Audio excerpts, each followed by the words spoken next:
Welcome to the latest episode of our podcast series for advisors considering the independent space. Today's episode is an industry update on clashes, sleeping giants, and the handwriting on the wall. I'm Mindy Diamond, and this is Mindy Diamond on Independence.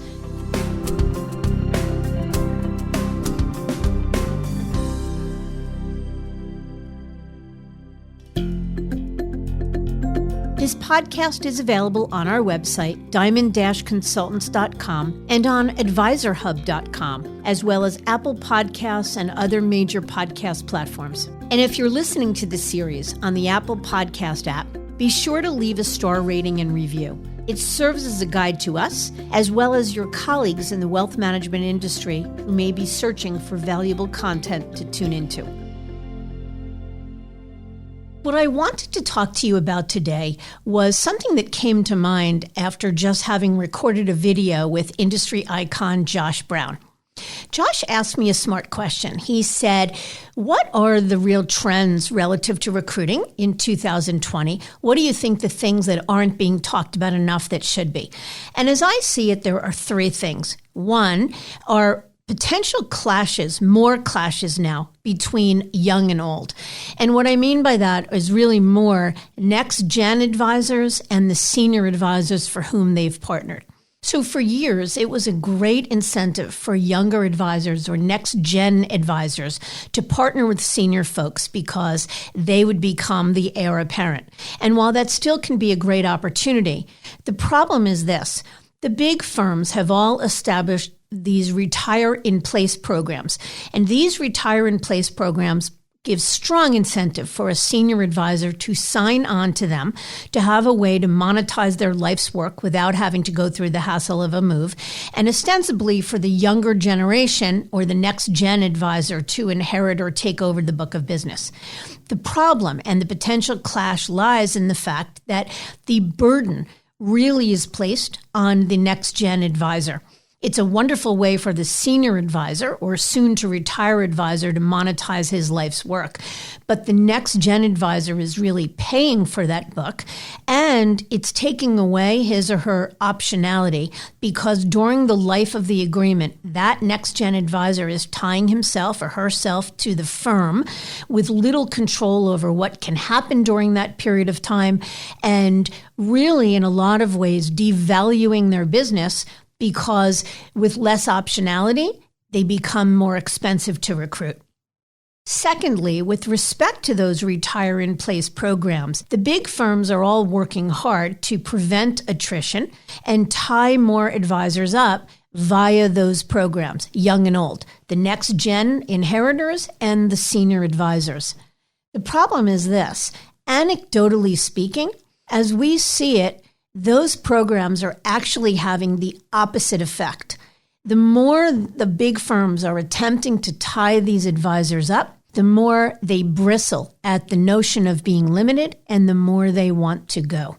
So as a result, that ties back into the notion of the clash, the should I stay or should I go? You've got a younger generation or next-gen inheritor, maybe anxious to leave, and you've got a senior advisor that wants to stay and take the path of least resistance. The third thing could perhaps be one of the most notable things, and it's the notion that the wirehouses are the sleeping giants.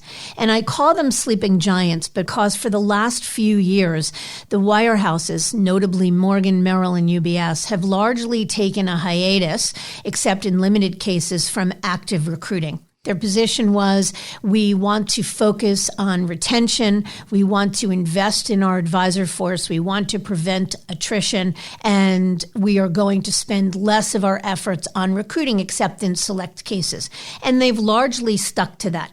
But what we are starting to see are certainly Morgan and UBS, and for sure Wells, being very active in the race for top talent and becoming more so.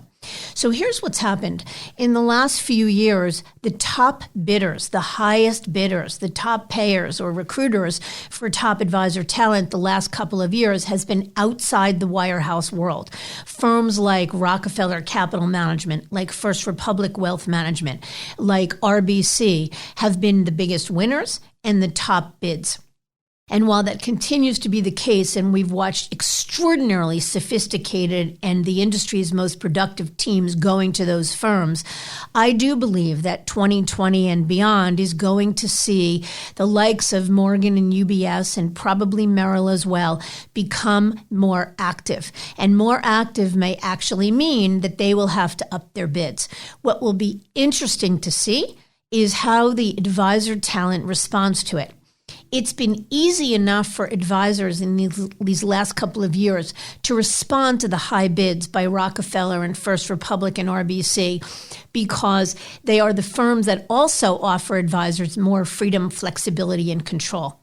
But if the wirehouses come back strong in recruiting and they begin to offer big money that competes evenly with the likes of Rockefeller and First Republic and RBC, will that be enough to capture the attention of more advisor talent? I think that remains to be seen.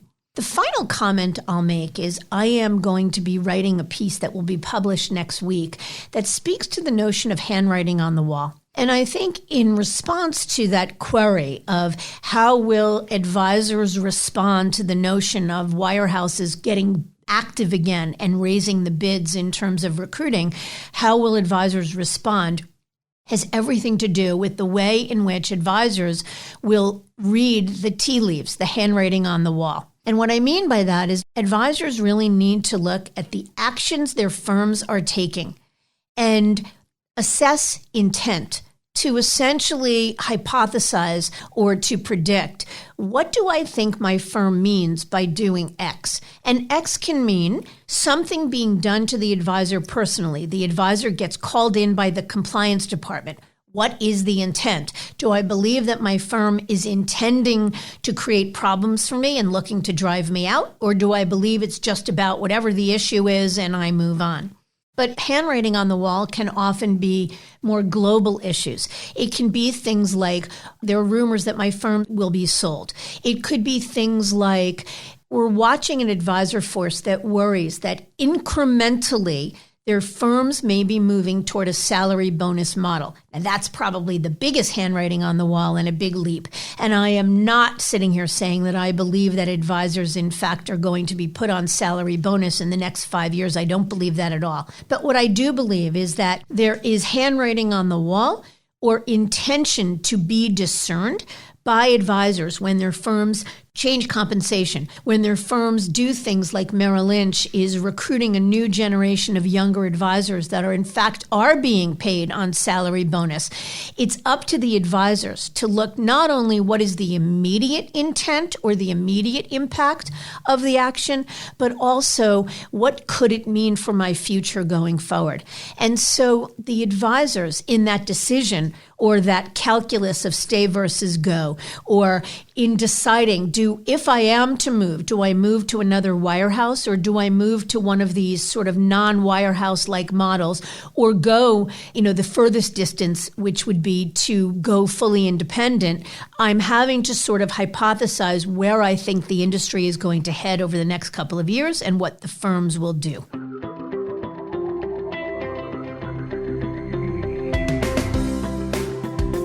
Thank you for listening to this industry update. I look forward to sharing more with you in the coming weeks, as well as welcoming our roster of very exciting thought leaders to the show.